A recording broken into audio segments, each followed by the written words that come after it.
Hi everyone, welcome to our third video in the series on plant-based cooking. In this video, Hilda Lisa is going to share about how to cook in order to optimize nutrition, and then Rachel is going to share 5 recipes that feature flax seeds. Well, today we are talking about the effects of cooking methods on nutrients. And we've looked in the past at the importance of eating the rainbow. So we need to eat all those colorful vegetables and fruits and the legumes. We've talked about the benefits of the healthy grains, the whole grains.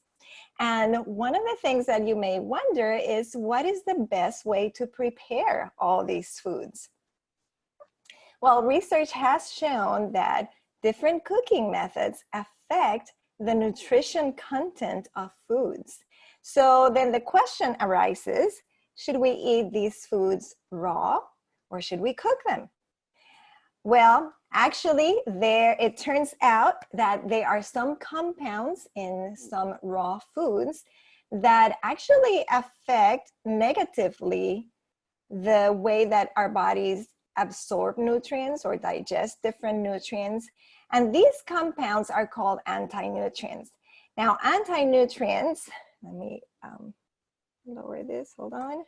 Okay, anti-nutrients, they're just compounds that block the absorption of certain nutrients, like calcium, for example, or iron. So those are the nutrients that are blocked. Now, these anti-nutrients are produced by plants naturally. It's a defense mechanism of the plant because it wants to protect its seed. So I have a table that has a list of some of these anti-nutrients, and then the source where they're found and what nutrients they affect. So there are things like lectins.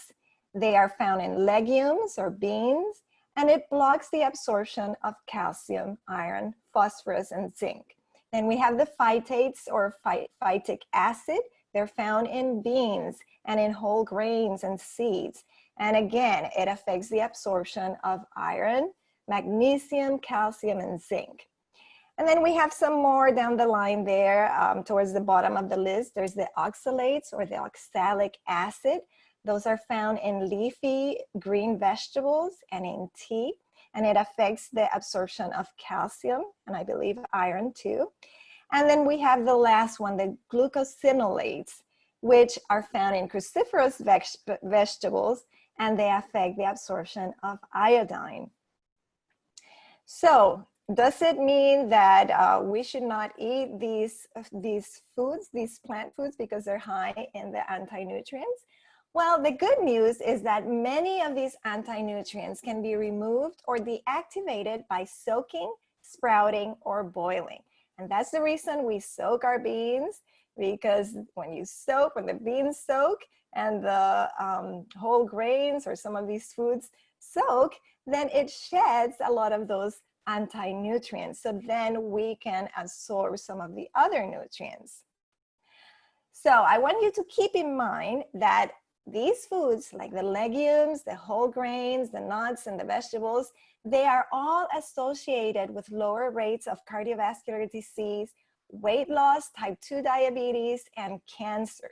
So these foods are high in nutrients. They're high in the B vitamins and protein and fiber and minerals and healthy fats. The health benefits of consuming these foods far outweigh the potential harm of the anti-nutrients that they contain. So the bottom line is that you should cook most of your high phytate or other anti-nutrient foods and eat a balanced and varied diet. Well, let's talk a little bit about foods that are high in oxalates. These are things like raw spinach and rhubarb. Oxalic acid binds with calcium and it makes it unavailable for our bodies to use. But oxalic acid is broken down by heating. So should we avoid all of the raw spinach and all of these raw vegetables? Well, no, because the raw form of these vegetables have a lot of nutrients that are beneficial for us. And the cooked version has other types of nutrients that are beneficial for us too.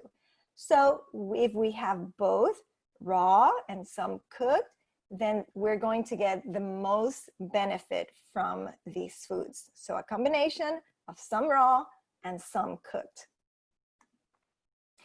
If we look at other vegetables, like carrots and mushrooms and asparagus, cabbage, peppers, and even some other vegetables, we find that the cooked version supply more antioxidants than their raw state. So eating everything raw is not necessarily a good idea. Again, the bottom line is to eat more vegetables, no matter how they are prepared. So eating plant foods is important for good health. There's plenty of studies and science that shows that. Eating both raw and cooked vegetables is going to give us the richest array of nutrients. So that's what we want to do. There are some tips we can follow to preserve the nutrients in our food. Number one, if you leave the skin on or trim away as little as possible, that's going to hold the most nutrients. Also, if you keep vegetables in larger pieces when cooking, so don't chop them really small, because if they have a larger surface area, then more nutrients are going to be lost that way. And you want to check the package directions before rinsing some grains, because it would be good to rinse things like quinoa, but other things like rice, when you rinse them, it might lose some of the nutrients in the rinse water. You can reduce the cooking time, and that would help to preserve the nutrients. You can use less water, and try to eat the cooked vegetables within 1 to 2 days, because the nutrient loss, especially vitamin C, keeps being degraded as time goes by. And do not use baking soda when cooking vegetables. This may help to maintain the color, but it will cause more vitamin C to be lost in the alkaline environment. Okay, so now let's talk about some actual cooking methods. Do we boil? Do we steam? Do we stir fry? Well, this was a particular study that was looking at kale. And they looked at different cooking methods, even microwaving, and they found that all cooking methods resulted in a significant reduction in total antioxidant and mineral amount in kale. This included calcium, potassium, iron, zinc, and magnesium. But they concluded that steaming was the best method. So steaming kale is the best method to preserve nutrients and antioxidants. And this was actually the case for most vegetables. Steaming is the best way to cook them. If you're going to cook them, steaming might be best because it's going to cause less nutrient loss. All right, so how about those kale chips? Well, raw kale, of course, is more nutritious than cooked, but cooked kale is still very nutritious. So go ahead and eat those kale chips. And raw kale may be more nutritious. So we've established that. But it may be high in an anti-nutrient called goitrin. And that affects the iodine uptake in your body. So you want to keep in mind that a moderate intake of this anti-nutrient is safe for most people. And to reduce your risk of potential side effects from this anti-nutrient, while still reaping all of the nutritional benefits that the kale has to offer, guess what? You should eat both raw and cooked. So if you eat both raw and cooked, you'll get a wide variety of the nutrients in that particular food. And also, if you eat a balanced diet and a variety. So here is the main principle is you want to follow temperance. So temperance means that you're going to stay away from things that are bad for you, but you're going to eat in moderation things that are good for you. So things that are really good, if you eat them in excess, they actually become harmful. So you want to be balanced in your diet, have a variety, and you will be sure to be safe from all of these anti-nutrients, and you will reap the most benefit from the food. Now, I do want to tell you a little bit about chia seed because that's what we're talking about tonight in our recipes. Chia seeds comes from a plant called Salvia hispanica, and it's originally from Central America. It was a staple in ancient Aztec diets, and it's actually a complete protein. So it's a superfood. It's a complete protein having all of the 9 essential amino acids. It's an excellent source of the polyunsaturated fatty acids, especially in the form of omega-3 fatty acids. And it's actually the best known plant source or plant-based source of omega-3. Just 2 tablespoons of chia seeds has 11 grams of fiber, and that's really significant. 2 tablespoons will give you 4 grams of fiber. It has a lot of calcium, phosphorus, and zinc. And you can eat chia seeds ground or whole.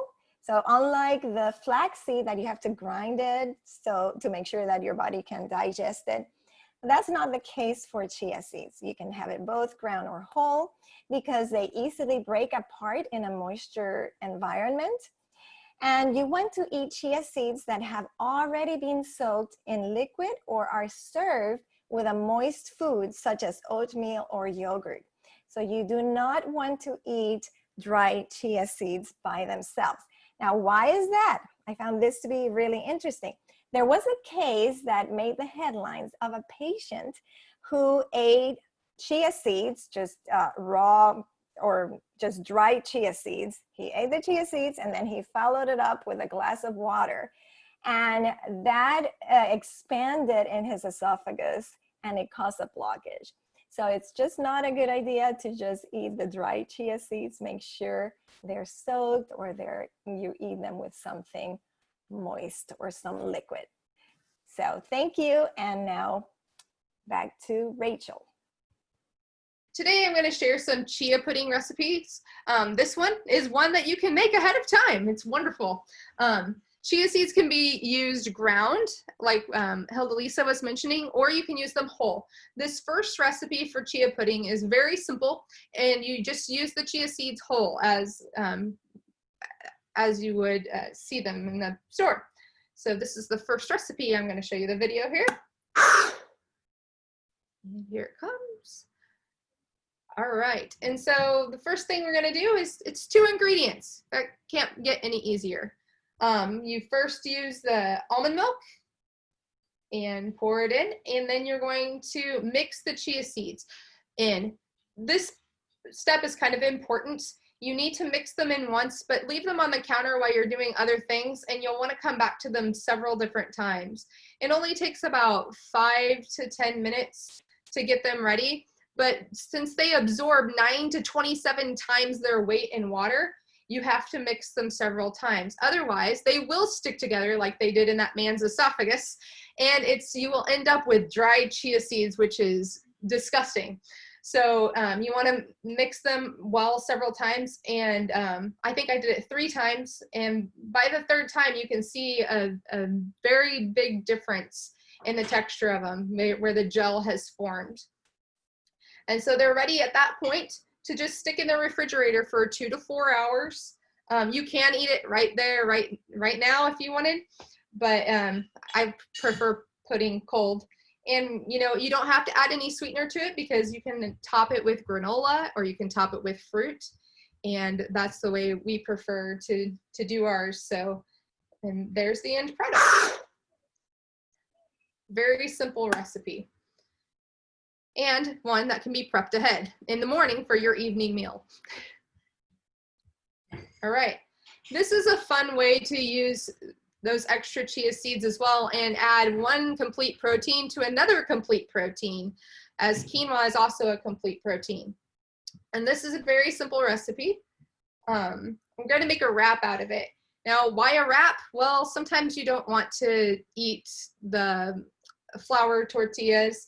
Sometimes you're just trying to stay away from gluten, and why not when you have 2 proteins you could throw here together. And this is a very simple recipe. You use ½ a cup of uncooked quinoa. That's important. It makes about 1½ cups cooked. You can use cold quinoa. I usually try to do it warm, or you can even use it hot because it'll make a better texture of a wrap. It's easier to process, but it can be done with cold leftover quinoa as well. And you're essentially throwing all of this into a food processor. So you have your chia seeds, salt, and water, and that's all there is to it. You could add extra flavorings at this point if you wanted to add some herbs like basil or cumin or anything like that, and that would be tasty as well. But if they're plain, there's a lot more you can do with them. So then you process that for a few minutes until it forms a sticky paste, which the color's off a little bit on this one, but as you can see, it makes a nice paste that you're gonna put into balls. I've separated it into 4 different portions. And then you wanna have a bowl of water or just be close to the faucet, so you can wet your hands down, because this mixture will tend to stick to you a little bit because, well, chia seeds like to stick to everything. And you just form these into rounds, very simply, and you're gonna bake them in the oven for about 20 minutes until they get brown and a little crispy. You can see that I'm taking them to the oven. And I'm going to show you that the most interesting thing about these is that they are very flexible. So you can make an easy wrap out of it, and they don't break, and they're delicious. It just makes it very easy. For sandwiches, you could put peanut butter and jelly on them. You could put, you know, all the rainbow in it, and that would be great as well. And there's the recipe for that. Let's see. All right, our next recipe is a muffin. A lot of your baked goods can have a substitute of chia seeds or flax seeds for eggs. Where flaxseed needs to be ground, like Hilda-Lisa was mentioning, chia seed doesn't. So you can use it either way. And I'm going to start this recipe for you. Did I miss it here? Here we go. Okay.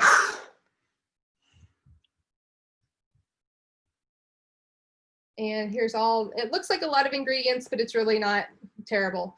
We have 2 different kinds of flour. I went ahead and blended half of it to be oat flour. Just again, buzzing it in my blender. Your baking powder and salt.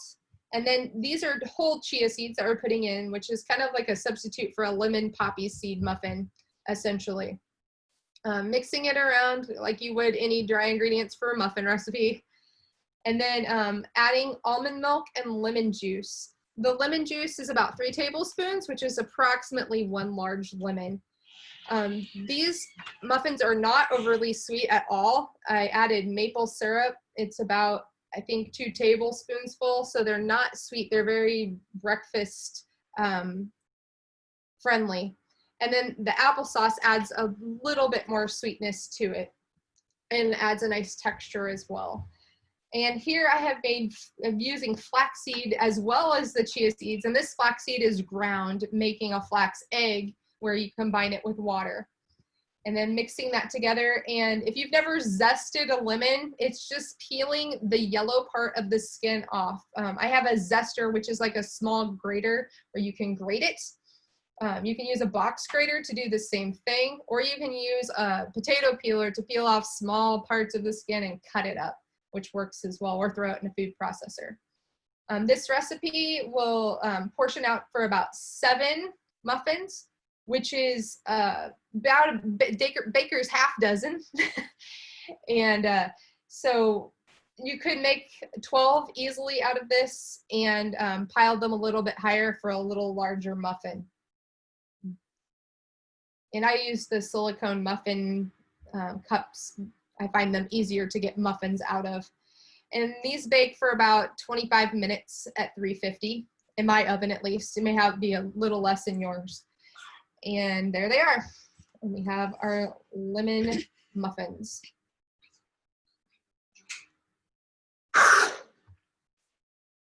This is a jam recipe with you can use anything with. This I had chose to use strawberries.